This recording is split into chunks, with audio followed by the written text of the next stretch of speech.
Principal of insurance, यानी जब हम इंश्योरेंस लेते हैं तो हमें कुछ सिद्धांतों का याद रखना पड़ता है, ख्याल रखना पड़ता है, तो वही सब क्या कहलाते हैं, इंश्योरेंस के प्रिंसिपल कहलाते हैं। यानी जब भी आप इंश्योरेंस लेने जाएंगे तो एज ए कॉमर्स स्टूडेंट आपको पता होना चाहिए कि कौन कौन से इंश्योरेंस के प्रिंसिपल अप्लाई होंगे आप जब इंश्योरेंस पॉलिसी ले रहे हैं। तो इनकी understanding is very very important, क्योंकि अगर इसमें आपने कहीं ना कहीं मिस्टेक कर दी या वायलेशन कर दिया इन प्रिंसिपल का, तो आपको इंश्योरेंस की पॉलिसी का अमाउंट नहीं मिलेगा, फिर आप हो जाएंगे टेंशन में। तो इसलिए इन सारे प्रिंसिपल की अंडरस्टैंडिंग हमें जरूर होना चाहिए। तो चलिए जानते हैं what are the different principle of insurance. तो इंश्योरेंस के डिफरेंट प्रिंसिपल्स की शुरुआत होती है सबसे पहले principle of utmost good faith से, यानी सबसे पहला प्रिंसिपल है प्रिंसिपल ऑफ अटमोस्ट फेथ, दूसरा है principle of insurable interest, third one is principle of indemnity,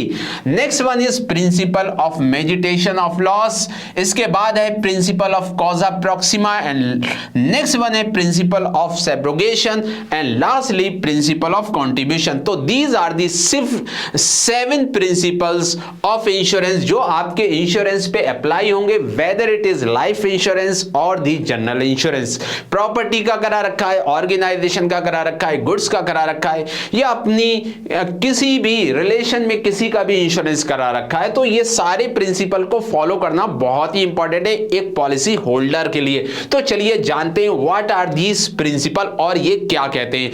तो सबसे पहले अगर मैं बात करूं the first principle that is principle of utmost good faith, तो यानी ये प्रिंसिपल जैसे कि नाम से ही पता है, नाम से इंडिकेट कर रहा है कि इंश्योरेंस पॉलिसी लेते समय there must be a good faith between the insurer and the insured, यानी जो इंश्योर्ड है, जो पॉलिसी होल्डर है, जो इंश्योरेंस ले रहा है, उसको सारी चीजें material fact related to the insurance insurer को बताना जरूरी है। यानी दोनों के बीच में एक अच्छी गुड फेथ होना बहुत जरूरी है, यानी कोई भी ऐसी चीज जो हिडन है इंसान में और वो इसने इंश्योरेंस पॉलिसी को नहीं बताई, तो वो कहीं ना कहीं वायलेशन हो जाएगा किसका, प्रिंसिपल ऑफ गुड फेथ का। यानी as per this principle all the material fact, all the true fact related to the insurance must be disclosed to the insurer, insurer को बताना जरूरी है। तो चलिए जान लेते हैं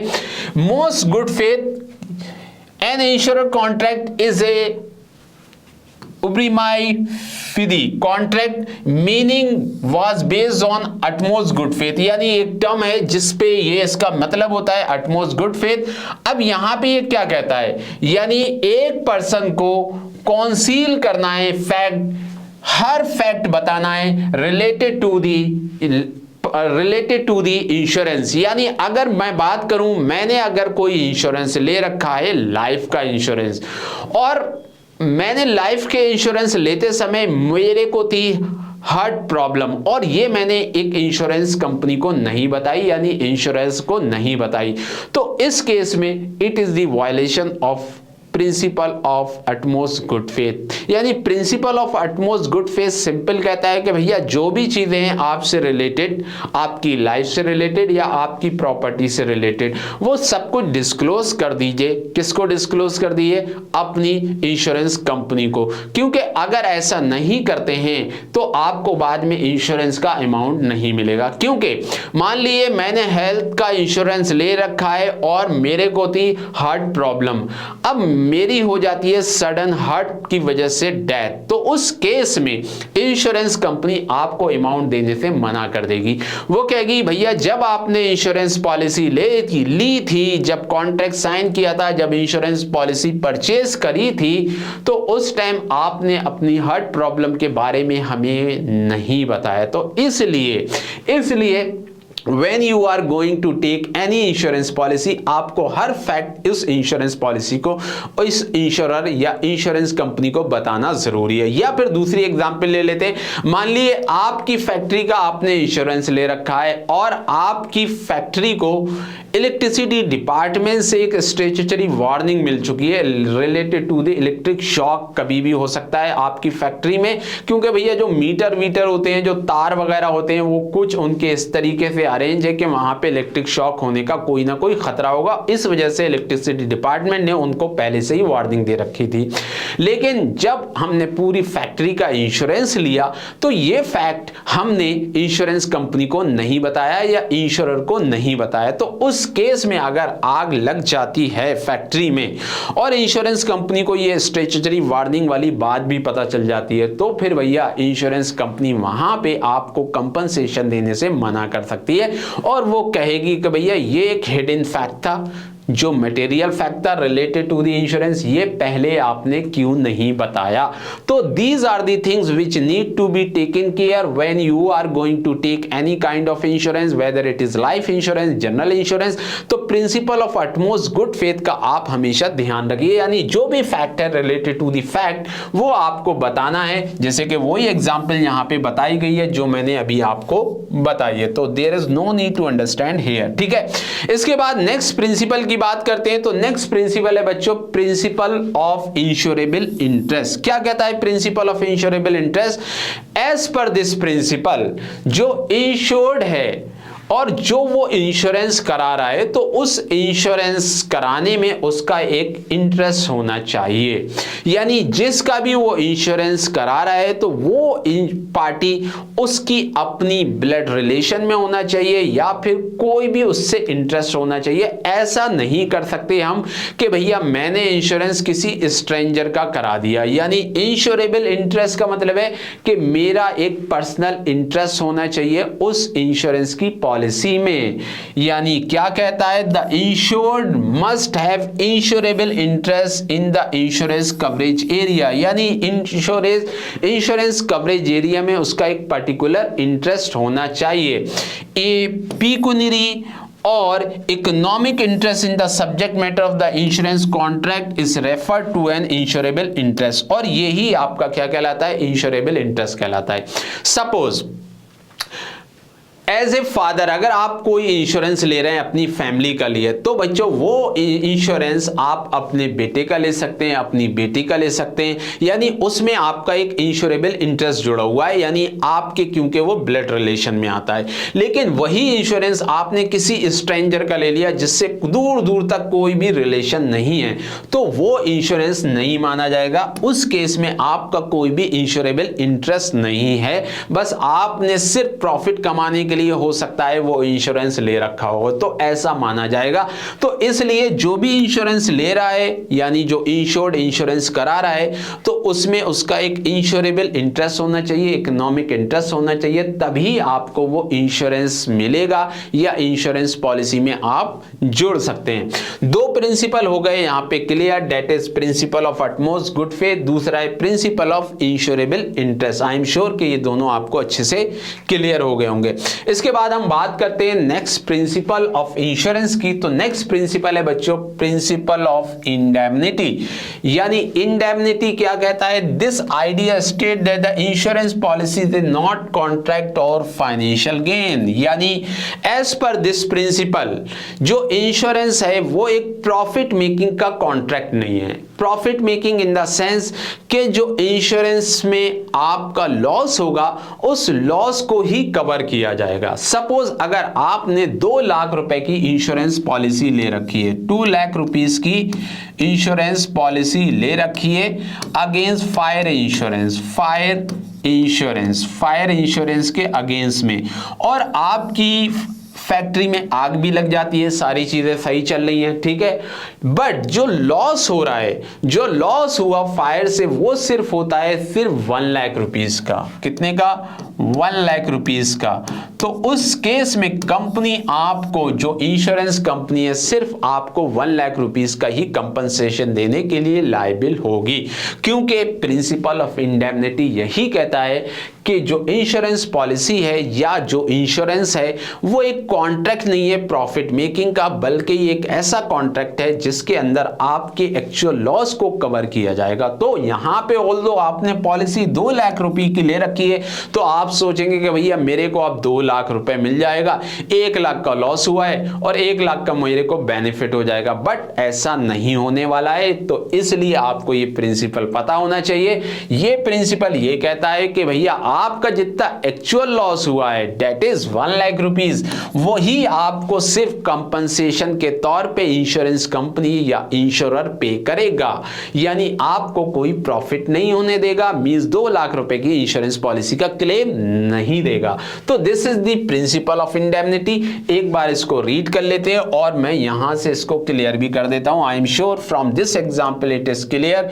इसके बाद हम इसको आगे रीड करते हैं। The goal of the insurance is not to put the insured person back in the same financial situation as before the loss, क्योंकि इंश्योरेंस पॉलिसी का मतलब यह नहीं होता कि आपको प्रॉफिट में लाया जाए, बल्कि इस इंश्योरेंस का मतलब यह होता है कि आपको लॉस से पहले वाली फाइनेंशियल पोजीशन में लाया जाए। मींस जैसे कि अगर 1 लाख रुपए का लॉस हुआ है as in case of example, जैसे मैंने बताया, तो 1 लाख रुपए के लॉस का ही कंपनसेशन मिलेगा, तो आप अपनी सेम फाइनेंशियल पोजीशन में आ जाएंगे जो आपकी लॉस से पहले थी। तो वही चीज यहां पे लिखी हुई है। But remember this principle is not applicable in case of life insurance. अब ये प्रिंसिपल लाइफ इंश्योरेंस में अप्लाई नहीं होता है।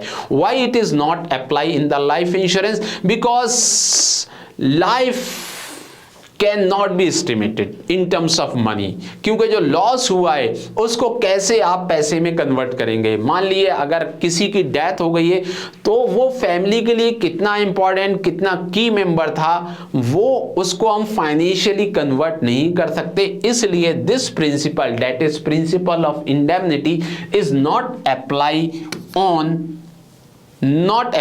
On what type of insurance? Life insurance. तो लाइफ इंश्योरेंस में ये प्रिंसिपल ऑफ इंडेमनिटी अप्लाई नहीं होता है। इसके बाद बात करें नेक्स्ट प्रिंसिपल की, तो नेक्स्ट प्रिंसिपल है बच्चों principle of contribution. What is principle of contribution? When a person is insured under 2 और more policy covering the same risk. अब चलिए इसको बता देते हैं।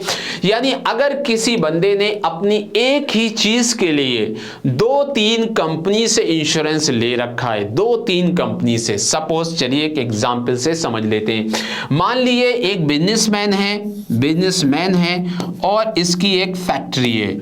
इसकी बच्चों क्या है? फैक्ट्री है। अब इस फैक्ट्री के इंश्योरेंस के लिए इसने 3 कंपनियों से इंश्योरेंस पॉलिसी ले रखी है, ए, बी और सी, और इसने कहा है कि भैया जो हमारा लॉस होगा तो इसको हम तीनों कंपनी से रिकवर कर लेंगे।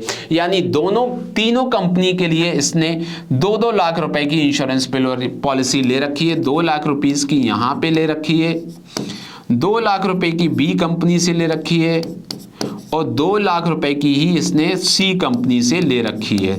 यानी तीनों कंपनी से इसने इंश्योरेंस पॉलिसी के तौर पे कितने का इंश्योरेंस करा रखा है? 2 लाख ईच। अब फैक्ट्री में आग भी लग जाती है और आग जब लगती है तो बच्चों लॉस होता है वहां पे 1,50,000 का ओनली। मान लो कितने का होता है? 1,50,000 का। अब ये बंदा ये नहीं कह सकता कि भैया मेरा लॉस, प्रिंसिपल ऑफ इंडेमनिटी आप पहले ही समझ चुके हैं, क्योंकि वो कह चुका है कि भैया लॉस जितना होगा उतना ही आपको मिलेगा, डेट इज 1,50,000 मिलेगा, चाहे आपने 2 लाख की पॉलिसी ले रखी हो, एक्चुअल लॉस तक के लिए ही इंश्योरेंस आपको दिया जाएगा।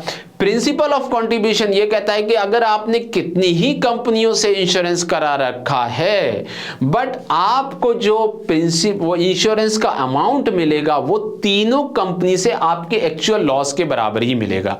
यानी अगर ये बंदा ये सोचता है कि भैया 2 लाख इससे मिल जाएगा, 2 लाख इससे, 2 लाख 6 लाख रुपए मिल जाएंगे, 1.5 लाख का लॉस हो गया, तो ये कहीं ना कहीं गलती पे है। इस केस में एक कंपनी से प्रोपोर्शनेटली आपको तीनों कंपनियों से लॉस का अमाउंट मिलेगा। प्रोपोर्शनेटली क्या बनेगा? 1.5 लाख रुपए का लॉस हुआ है, 3 कंपनी से ले रखी है सेम पॉलिसी, तो भैया हर कंपनी इसको पे करेगी 50,000 ईच, यानी 50,000 ईच, और इसका लॉस हो जाएगा पूरा का पूरा रिकवर। तो इस तरीके से प्रिंसिपल ऑफ कंट्रीब्यूशन काम करता है। यानी अगर कोई भी चालाकी करता है कि भैया मैं एक लॉस के लिए कई सारी कंपनी से कॉन्ट्रैक्ट करके सबसे ही पैसा वसूल लूंगा और चला जाऊंगा, तो ऐसा नहीं होने वाला है, क्योंकि वहां पे लग जाता है principle of contribution. I am sure कि principle of contribution from this example it is clear to all of you. चलिए आगे पढ़ लेते हैं. According to this principle, each insurer is responsible for paying a proportion. देखिए लिखा है proportion amount, जो मैंने आपको बताया proportion amount ही आपको दिया जाएगा of the loss based on the amount of insurance coverage they have provided. जितने की इंश्योरेंस कवरेज करिए उसके हिसाब से जो proportion amount बनेगा उसका ही कंपनसेशन, चाहे वो एक कंपनी से इंश्योरेंस करा रखा हो चाहे उसने 10 कंपनियों से करा रखा हो, उसको कंपनसेशन का अमाउंट उसके लॉस के प्रोपोर्शन में ही दिया जाएगा. That is known as principle of contribution. I am sure कि ये प्रिंसिपल आपको अच्छे से क्लियर हो गया होगा. चलिए इसको रब कर देते हैं. अब आ जाते हैं अपने नेक्स्ट प्रिंसिपल पे, और नेक्स्ट प्रिंसिपल है बच्चों प्रिंसिपल ऑफ सब्रोगेशन. क्या कहता है प्रिंसिपल ऑफ सब्रोगेशन? चलिए बात कर लेते हैं. In accordance with this theory the insurer assume the role of insured after paying the compensation. In other words, when the insured receive the payment for the loss, damage, the property they have insured, the insurer become the legal owner of the property. What you understand by this? Insurance आपने करा रखा है fire insurance, और fire insurance के case में आपकी property हो जाती है डैमेज, और आपको उसके लिए फाइनेंशियल कंपनसेशन भी मिल जाता है as per the principle of indemnity, यानी जितना एक्चुअल लॉस हुआ उतना ही आपको कंपनसेशन मिल जाएगा. लेकिन जो डैमेज प्रॉपर्टी है, अगर बिजनेसमैन या कोई इंडिविजुअल ये थिंक करता है कि भैया जो डैमेज प्रॉपर्टी हुई है इसको मैं बेच के पैसा कमा लूंगा और प्रॉफिट में आ जाऊंगा, तो ऐसा भी नहीं होने वाला है. उसके लिए बच्चों लग जाता है प्रिंसिपल ऑफ सब्रोगेशन, यानी एज पर दिस प्रिंसिपल जो डैमेज प्रॉपर्टी है आफ्टर द लॉस उसकी ओनरशिप मिल जाती है इंश्योरेंस कंपनी को या इंश्योरर को, यानी उसका जो इंश्योर्ड है उसके ऊपर कोई राइट नहीं रहेगा, यानी उसका इंश्योर्ड का कोई राइट नहीं रहेगा डैमेज प्रॉपर्टी पे. डैमेज प्रॉपर्टी का राइट मिल जाएगा किसको? इंश्योरेंस कंपनी को. सो इंश्योरेंस ऑफ सब्रोगेशन यही कहता है कि जो डैमेज प्रॉपर्टी है इन केस ऑफ लॉस, चाहे वो फायर इंश्योरेंस हो या फिर any type of loss, earthquake की वजह से लॉस हो गया हो, तो वो डैमेज जो प्रॉपर्टी है उसका जो राइट है बच्चों, वो राइट जो है इंश्योरेंस कंपनी के पास जाएगा. यानी इंश्योरेंस कंपनी उसको सेल करके पैसा रिसीव कर सकती है, but not the insured. Insured नहीं कर सकता या पॉलिसी होल्डर नहीं कर सकता. तो वही प्रिंसिपल कहलाता है principle of subrogation. I am sure कि ये प्रिंसिपल भी आपको समझ में आ गया होगा. लेकिन एक बात ध्यान देखने वाली है यहां पे भी, this principle is also can not be apply on the life insurance. Life insurance पे भी अप्लाई नहीं होगा. भैया डेड बॉडी के इंश्योरेंस कंपनी ले जाएगी, तो आंसर विल बी नो. भैया हमारी पर्सनल है वो, तो सब्रोगेशन भी आपका लाइफ इंश्योरेंस पे नहीं अप्लाई होगा. ठीक है. इसके बाद अगर हम बात करें नेक्स्ट प्रिंसिपल की, तो नेक्स्ट प्रिंसिपल है बच्चों the famous principle known as principle of causa proxima. Causa proxima का स्टेटमेंट सिंपल ये है कि जो इंश्योरेंस आपने करा रखा है उसके उसके रियल कॉज की वजह से ही आपको वो इंश्योरेंस का अमाउंट मिलेगा, और अगर वो out of the subject matter of the policy है तो उस केस में आपको इंश्योरेंस का पैसा नहीं मिलेगा. कैसे? नहीं आई बात समझ में? तो चलिए समझ लेते हैं इसको. सपोज कोई बिजनेसमैन है और बिजनेसमैन ने करा रखा है बच्चों मैरिन इंश्योरेंस. मैरिन इंश्योरेंस क्या होता है? मैरिन इंश्योरेंस कहता है कि भैया समंदर में डूबने से, यानी parallel of the ocean, parallel of the ocean की वजह से अगर आपको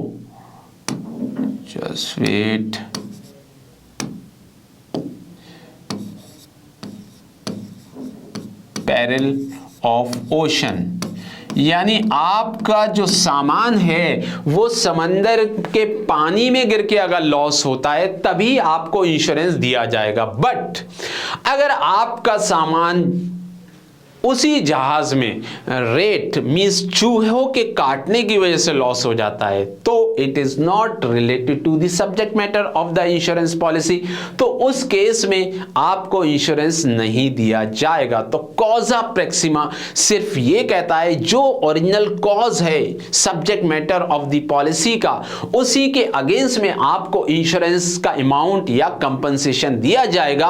और अगर वो सब्जेक्ट मैटर में नहीं लिखा है, सब्जेक्ट मैटर में नहीं लिखा है यानी आपके सिलेबस में नहीं लिखा है, जैसे कि आपके सिलेबस में जो लिखा होता है वही आपके एग्जाम में पूछा जाता है, आउट ऑफ द सिलेबस नहीं पूछा जाता है। तो लाइकवाइज यहां पे भी जो सब्जेक्ट पॉलिसी में लिखा है, जो इंश्योरेंस की पॉलिसी में लिखा है, जो उसका जेन्युइन कॉज लिखा है कि इस वजह से हमारा लॉस होगा तो हमें इंश्योरेंस पॉलिसी का पैसा दिया जाएगा, और आउट ऑफ दैट कॉज है यानी उस कॉज से बाहर की चीज है, तो फिर उस केस में आपको इंश्योरेंस का कंपनसेशन नहीं मिलेगा। तो ये भी आपको याद रखना है। चलिए एक बार पढ़ लेते हैं। It means that the insurer will consider the most direct cause of the loss और damage to determine whether it is covered by the insurance policy, यानी जो डायरेक्ट कॉज है उसके लिए ही उसको पैसा दिया जाएगा। It refer to the proximate cause और immediate cause of the event that leads to the insured loss, और इसी को हम क्या बोलते हैं, प्रॉक्सिमेट कॉज या इमीडिएट कॉज। इमीडिएट कॉज के लिए ही आपको पैसा दिया जाएगा।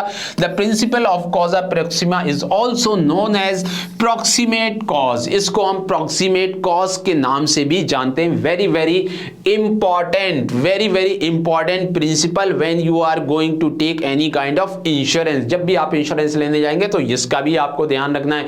अगर फायर का इंश्योरेंस ले रखा है तो फायर की वजह से, आग की वजह से लॉस हो रहा है तभी मिलेगा, और किसी अदर रीजन की वजह से लॉस हो गया, थेफ्ट हो गया तो फिर नहीं मिलेगा। तो ये सारी चीजें आपको ध्यान रखनी होंगी।